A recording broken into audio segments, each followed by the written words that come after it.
Hello, in this video I'm gonna show you how to activate and use the clipboard for the keyboard on your SONY Xperia Pro-I.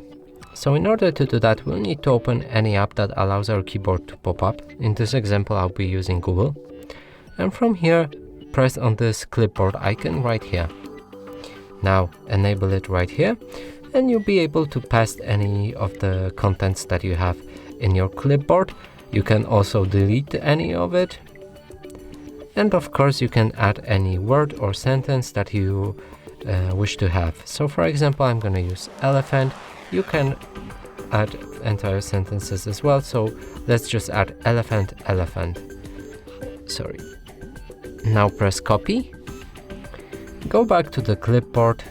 And here we have the sentence that we've made. And that's it for this video. Hope you like it. Please consider subscribing to our channel. Leave a like and a comment below.